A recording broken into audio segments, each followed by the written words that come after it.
Hello, my name's Johnny Hunt, and thanks for checking out this video. 4 years ago in 2011, some friends and I started up a ukulele club here in the Tri-Cities area in Michigan. And the name of our club is SUGAR, which is an acronym for Saginaw Ukulele Gurus and Rookies. And we're about 99% rookies, a very welcoming club for new people. And a couple of years ago, I decided, well, we need to do something to encourage people to try the uke and see if it's something they might enjoy. And I developed what I call the Peanut program. And that's what this video is a class of the Peanut lesson that we teach. And a Peanut's another clever acronym for People Every Age Need Ukulele Training. And starting out, I had in mind try to get a hold of some young people, some kids, and get them started. But I'm at an age where my kids are a little too old and my grandchild's a little too young. So we just made it open to all ages, and I've had a good response. We've done some things to promote the ukulele here in the Tri-Cities area in Michigan. And so every month I teach this class. It's free. We have some loaner ukuleles, so people don't have to go out and buy one, and just to try and see if it's something they might want to spend some time learning to do. So what we like to do with this class is to get ukuleles in people's hand, show them a handful of chords, and get them playing and singing. And the class takes an hour. Of course, we all learn it at different rates, but most of the time people can learn these 3 or 4 chords I'm going to show you today, and then it's just kind of off to the races. So we have 2 goals in SUGAR. Let me back up a little bit just to tell you what our philosophy is. We keep it simple. Our first goal is to make music, and that's what the purpose of this video is to get people started making music, playing the uke. And our second goal, which is probably even more important, is to have fun. And we have people of all different talent levels and experience that come to our SUGAR meetings and these Peanut lessons as well. And I've got people that don't know if you hold the uke like this, or upside down, or inside out, or behind their back, and they still have a good time. You don't have to be a virtuoso. We don't do auditions. It's open to anybody that wants to come. Have people that just come and sing, and have other people that aren't really singers, and they just come and play the chords and have a great time. So I want to encourage you, if you're watching this video, if you're outside of my local area here in Saginaw, Bay City, Midland, find a ukulele group in your own area, and I'm sure you'll find, as is true of just about every group I've visited, that you'll have a great time. You'll meet some really nice people. So my experience, I first bought a ukulele in 2009, which as of this video is about 6 years ago. I have an acquaintance that I was at a music festival, and he was sitting at a picnic table with all these boxes of these little bitty guitars.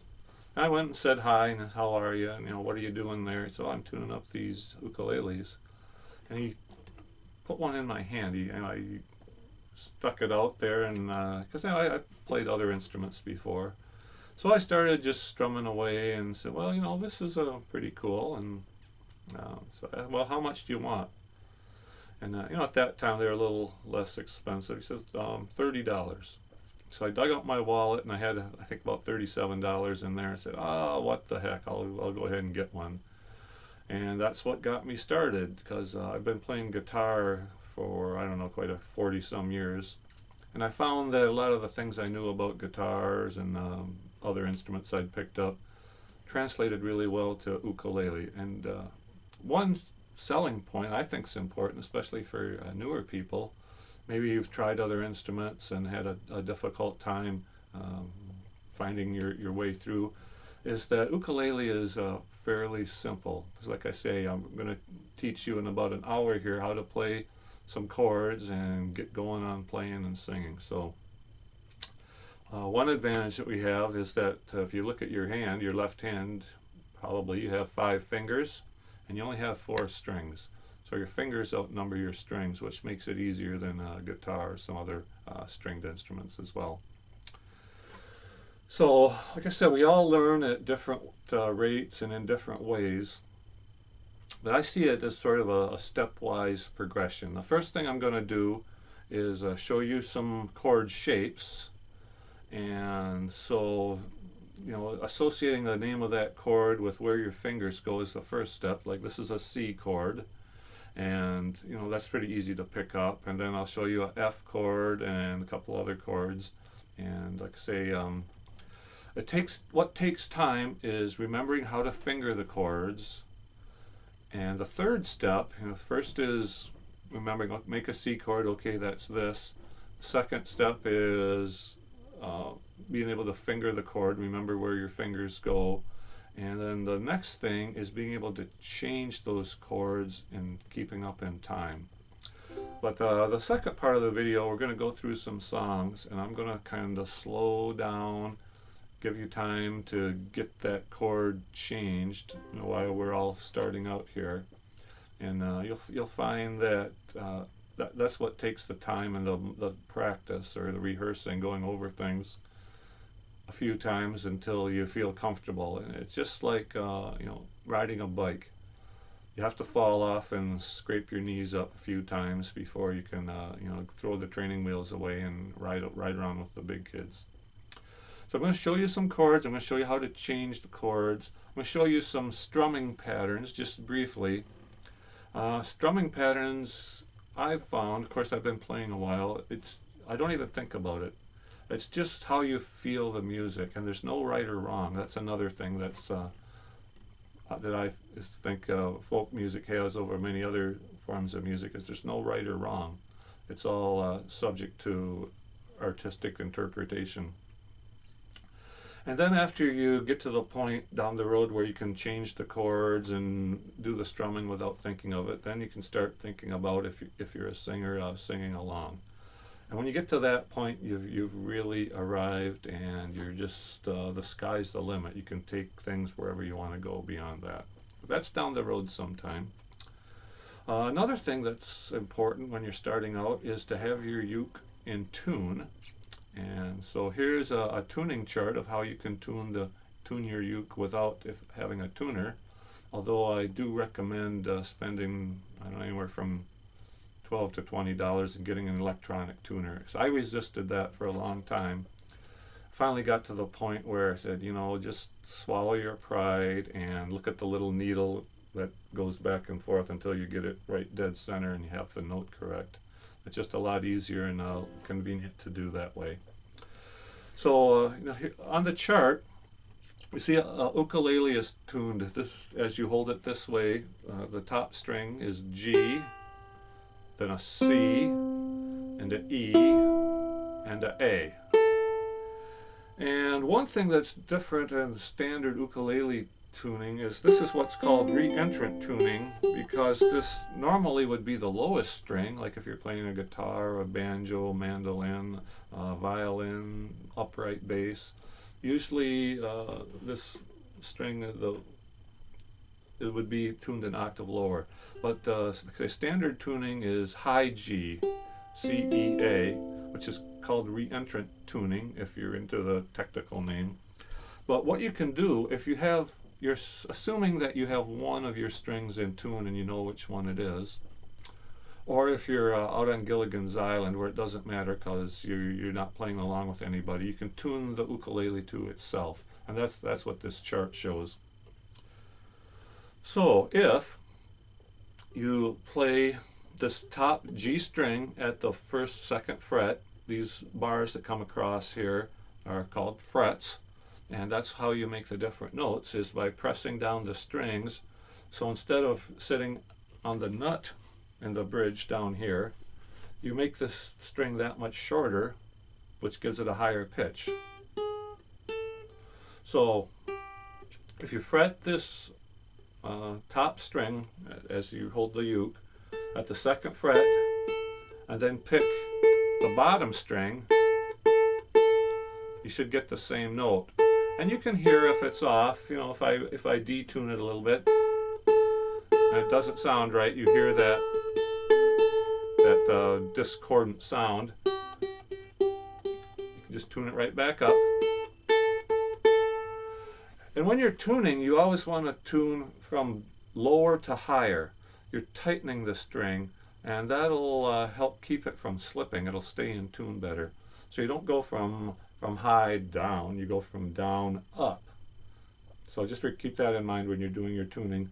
Excuse me. So that's how you do that. Here's another way.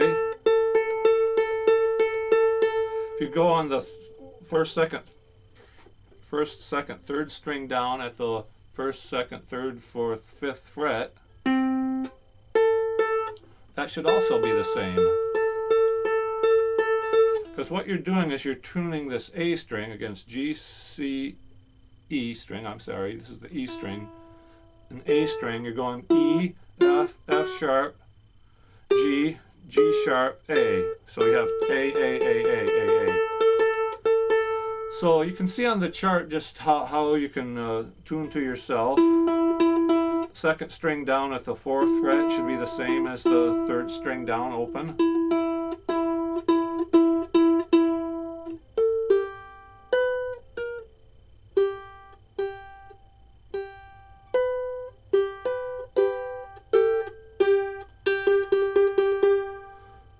So just look at the chart there if you don't have a tuner.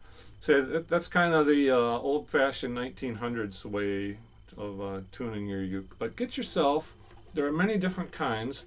This is a little Fender tuner. I think it was about $12. Just got a little button on there. Probably see it lit up. I don't know if you can see all the letters and whatnot on there. But when you get it right,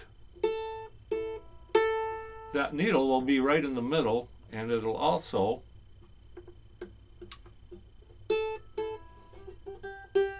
Alright, let's get it right so I can get the right string here.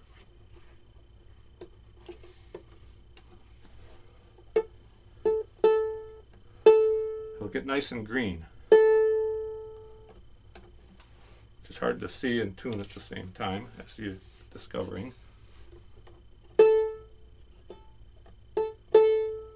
So anyway, that's what you want. You want green and the needle to be right in the middle. So that's how you tune.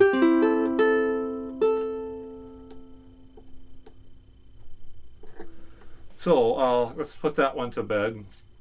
How do you hold the uke? Well, you hold it however it's comfortable. Now a lot of players will have a strap. If you have an end block inside here, you can take this to a luthier or a music store and they'll put a little pin in there, and you can put a strap here, and then they'll put another pin here in the heel, and you can wear it with a strap. Then you don't have to worry about holding it in place. I choose not to use a strap. It's totally up to you, and you just hold it where it's comfortable. I mean, that's really what it comes down to.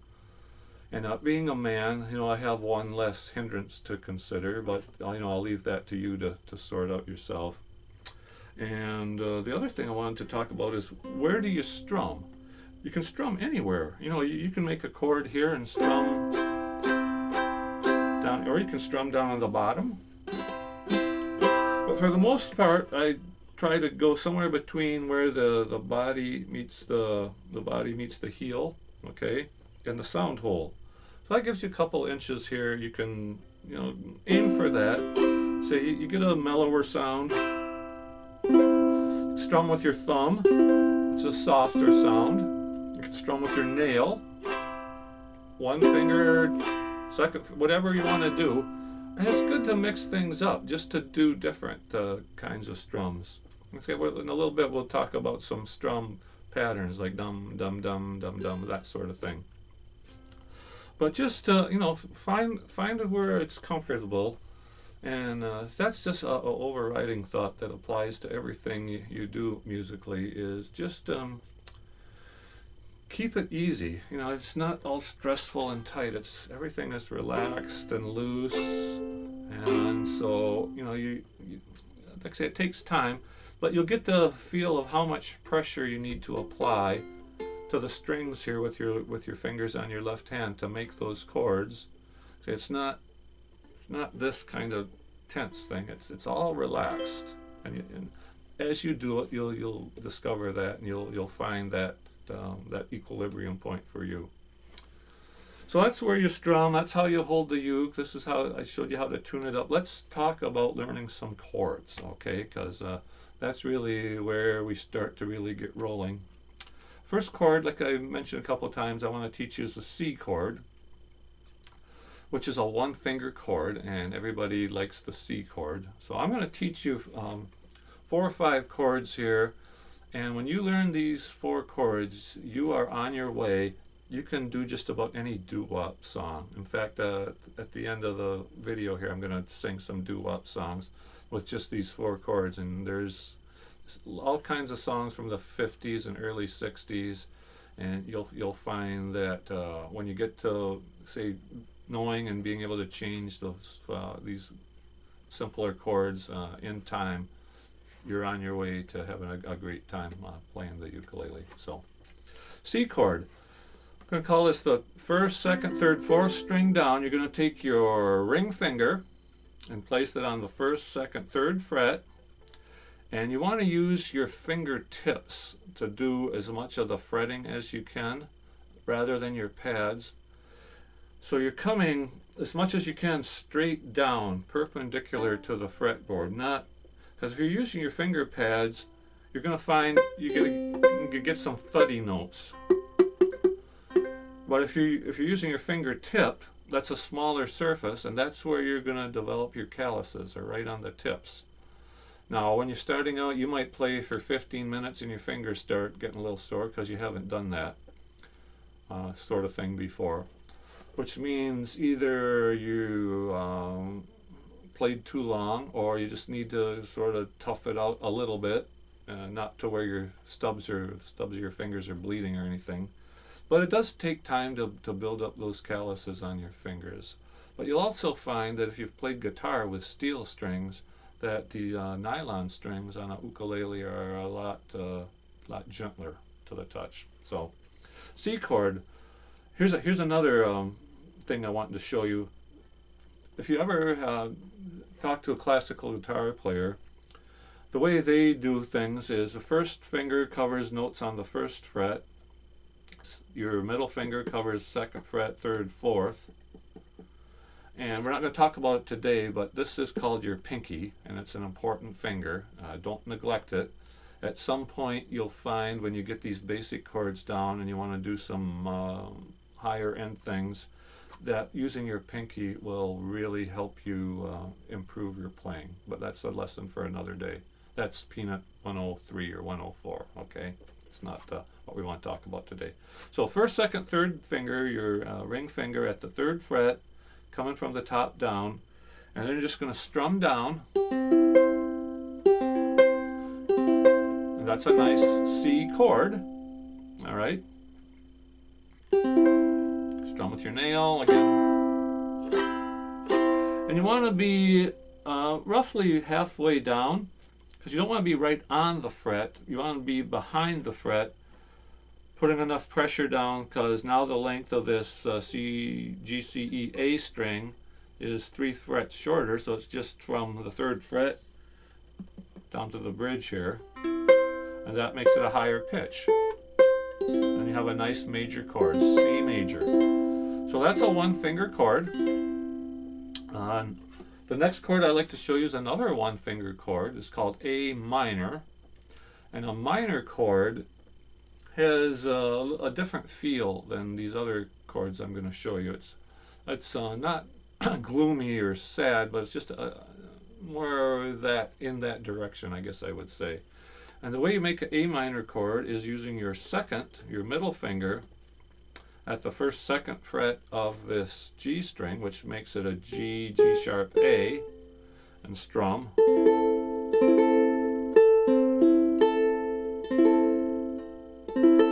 See, you get a different feel there with a minor chord. You can hear it too. So here's A minor. It would be 2 0 0 0 if you see that in a notation, which means 2nd fret, open on this string, open 0, and open 0. So 2 0 0 0, that'd be A minor, and 0 0, 0, 3 is your C chord.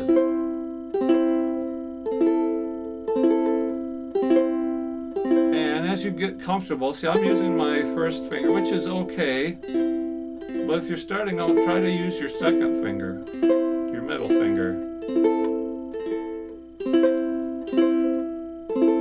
Because that leads into the next chord from this A minor. You're going to add one finger, which is your index finger, and that goes on the first, second, third string down at the first fret. So then the notation would be 2, 0, 1, 0, because you have a second fret open, first string open, and that's an F chord. So you can see, here's A minor, there's F,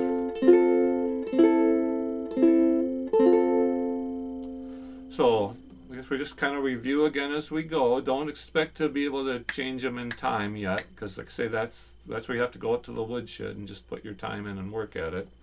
So we have a C chord, so we'll do 4 C chords, A minor, F, just adding the index finger, and then this fourth chord I want to show you is G7th. And it's just like going from A minor to F is nice because you have what I call an anchor. You have one finger already in place, so then you don't have to look as much. And that's another thing I'll just mention as a side note. When you're learning, you're holding your uke more this way because you have to see where that fret is and where that string is, which makes it harder to get this perpendicular attack. So you're using your fingertips and not your pads. So that's why you get muffled chords more, because you're not coming straight in unless you're throwing your elbow way out here in some exaggerated position. But say when you get to the point where you're playing, you're not even looking at these fingers. It's like typing, because you're looking at the keys, and then the teacher says you're supposed to be looking at the book there and let your fingers do the walking. Same kind of concept applies here with your fingers. And it's okay to look while you're learning, okay? But say you're gonna get to the point where you want to just hold your uke without having to look where your fingers are. So again, we have an anchor to go from A minor to F. We also have an anchor to go from F to G7th. And all we're going to do here is take our middle finger and move it down one string. And we're going to take our ring finger and also put that on the second fret of the 1, 2, 3, 4th string, the bottom string. So what we have is a triangle shape. And the notation would be 0, 2, second fret, next string 1, first fret, and then the 4th string down is 2. So 0, 2, 1, 2. And that's G7th.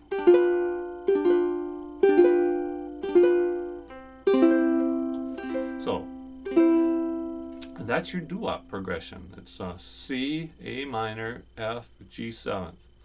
So if you learn those 4 chords, and you say it takes time to get to where you can change them in time, you can sing all kinds of folk songs, western cowboy songs, doo-wop songs.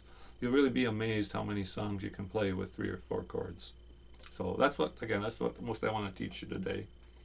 So again, we'll just go through them slowly. We'll do 4 beats each time, and then change chords, and I'll go slowly, and you do the best you can keeping up. So here we go.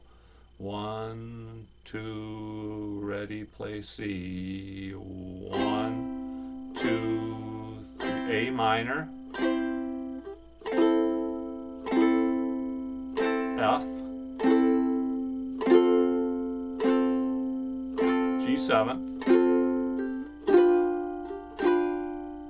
back to C, just slide down. So you're just sliding down from G7th with your ring finger from the 2nd fret to the 3rd fret and releasing your index and middle fingers. Okay, a little faster. 1, 2, ready, play. 1, 2, 3, A minor. 3, F, 1, 2, G7, back to C, 4.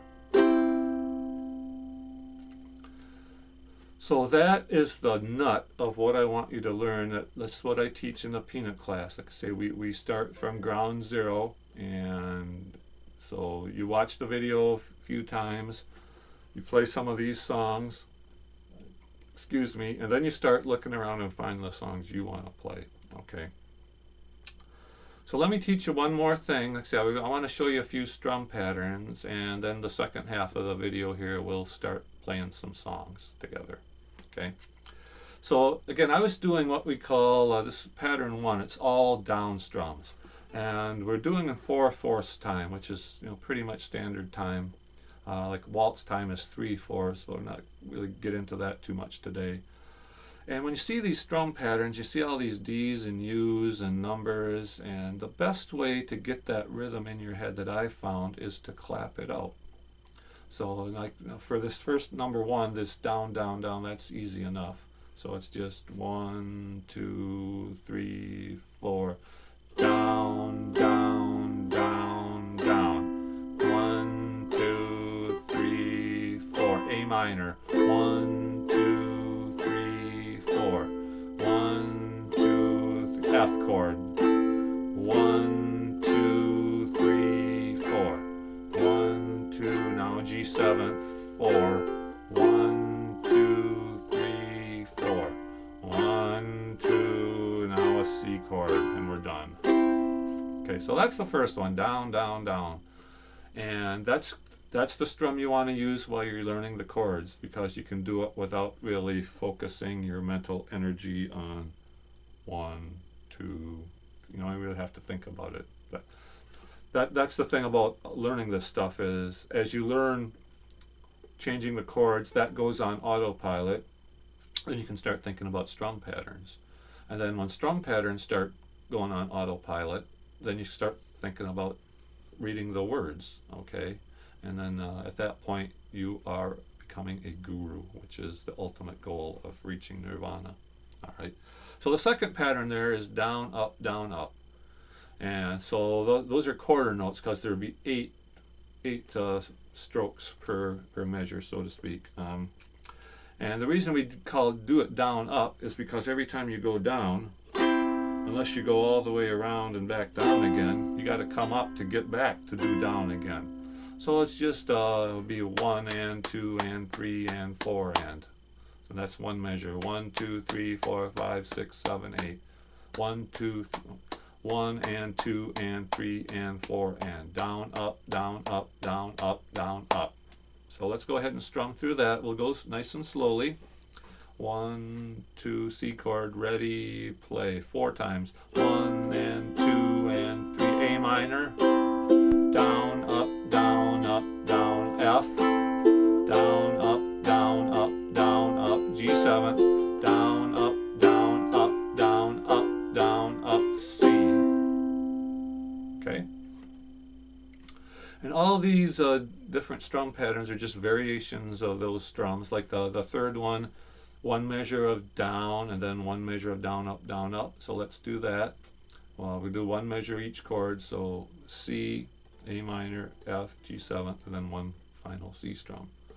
So here we go. 1, 2, ready, play. Down, down, A minor, down, up, down, up, down, up, down, up, down, up, F. Down, down, down, G7, down, up, down, up, down, up, and on C. That's the alternating measures thing. Then we can do split the measure. Same idea, so it'd be down, down, down, up, down, up, down, down, down, up, down, up. So here's how that goes. Okay. C, A minor, F, G7. 1, 2, ready, play. Down, down, down, up, A minor. Down, down, down, up, F. Down, down, down, up, G7. Down, down, down, up, C. All right, it. So, you know, you can try some of these other ones. The next one is, let's see, that'll be number 4, 5. That's emphasizing the first down beat. So that'll be down, down, up, down, up, down, up, down, down, up, down, up, down, up. So let's try that. So we'll count it out. 1, 2, ready, play. Down, down, up, down, A minor. Down, down, up, down, up, down, up, down, down, up, down, up, G7. Okay, and I went a little faster there, but you take it to your speed. Let's do the next one, emphasizing the second beat. And we'll go more slowly. So that will be down, up, down, down, up, down, up, 1 and 2, 3 and 4, and 1 and 2, 3 and 4, and. So nice and slowly, strum pattern 5, emphasizing the second beat. So 1, 2, C chord, ready, play. Down, up, down, down, up, A minor, down, up, down, down, up, F, down, up, down, down, up, G7.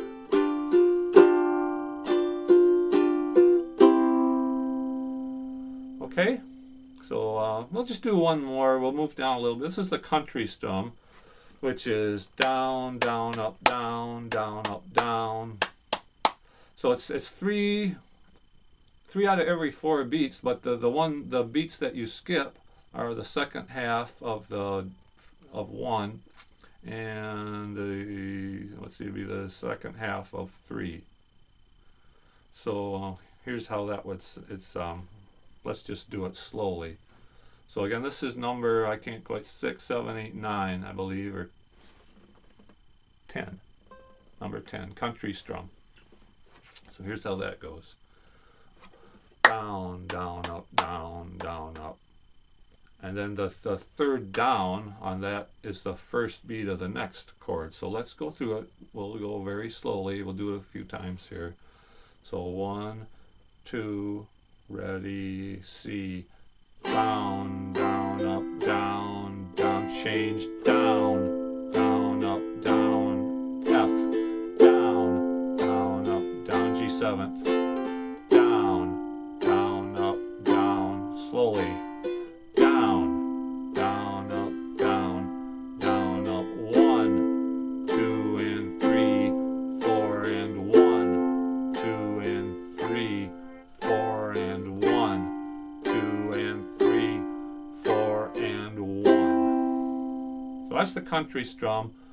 Because they don't get bogged down in strum patterns. You know, it's nice to create that variety, but that comes after you've got your chords down and switching them in time. Okay, so those are the pieces to the puzzle that we have spread out on the table. So come back here, and then the rest of this video we're going to actually sing some songs. So we'll be right back. Thanks.